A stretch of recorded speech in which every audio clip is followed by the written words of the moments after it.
I started teaching in 2000, and it actually only took me 4 years before I wanted to quit.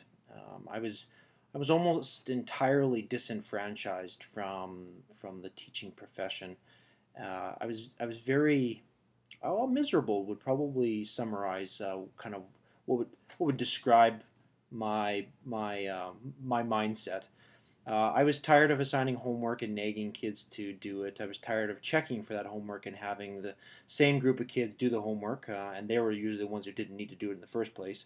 And the kids that I felt needed to do the homework either didn't have it done, and so then I had to find ways to to get them to, and which usually meant me manipulating them with rewards and punishments to do so.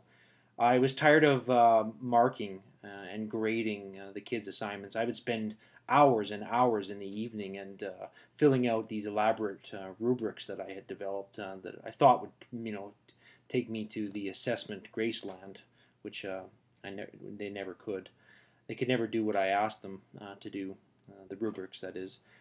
And I remember filling out all sorts of formative comments and then putting a grade at the top and then finding the rubrics and everything on the floor as the kids exited the class. And I could tell that there was no meaningful transfer from the good advice I thought I was giving to the kids, reflecting on their own learning. It just never happened.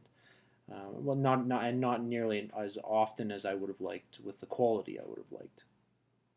I was also very much a very punitive, do things to kids to get them to comply kind of teacher. And in a lot of ways, it was because I didn't necessarily know any different.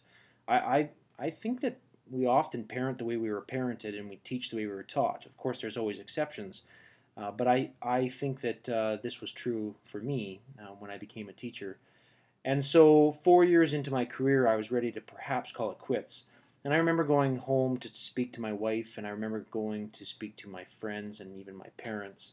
And I would, try to engage in a reflective conversation about why I was so upset.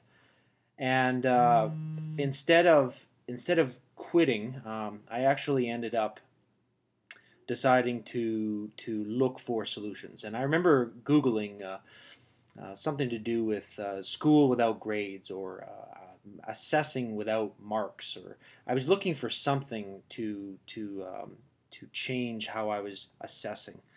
And I came across an article by Alfie Kohn called "The Cost of Overemphasizing Achievement." And I remember that happened in November of 2004, and that was the beginning of a personal teaching revolution that I had, because I could see that the ways I had been teaching simply were not cutting it anymore.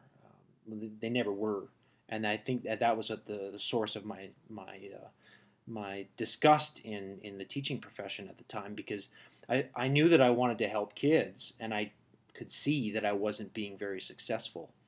And simply doubling the dose of the kind of manipulative measures that I was using, rewarding, punishing, grading, using these kind of my adult force of will, trying to get kids to do what I wanted them to do, it wasn't working. At best, I was getting short-term compliance, and this wasn't good enough for me. I wasn't in this for short-term compliance. I wanted something more, and I think that was engagement, and I wasn't getting it. So after 2004, I began making a lot of changes, and I guess to summarize, two changes that I started to make. One was that instead of I made a shift from doing things to kids to working with them, working with children to get them to engage in what I wanted them to do. I wanted them to have an intrinsic desire to go on learning and to go on being interested in the things we were doing, whether it was reading fiction or talking about nonfiction, or writing either fiction or nonfiction, whether it be studying simple machines or talking about what is life, and what constitutes as life. Uh, these are things that I think that have inherent value in learning, and I didn't want the kids learning them anymore just because they felt coerced to do so. So I started doing a lot of research into motivation, intrinsic motivation and extrinsic motivation. And the other big change that I started to see is that assessment is not something that the kids should experience as something the teacher does to them. The students need to see themselves as an active member. Uh, Assessment is not this event; it's a process. Just as learning is a process, the process is the point. So I started to care less about what the children were learning, and I started caring more about what they could do with what they were learning. And I think the world is going there too. I think we have such access to content. The content's cheap. Anybody can Google anything. So it isn't whether you know something. It's what can you do with it, and how creative and innovative can you be with it, and can you take something that's been done before and rethink it. And that's ended up being what I did. I think I ended up taking what many have done before, teaching, and I rethought it. I rethought how that looked.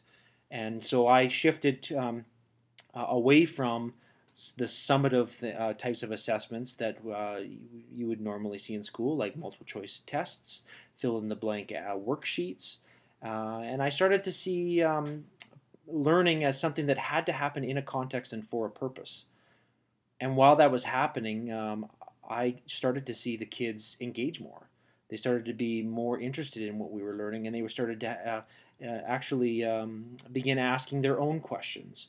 And instead of just waiting for the teacher to tell them what to do next and jump through this hoop this high, I started to see kids come to me and say, "Can I learn? I want to learn about this."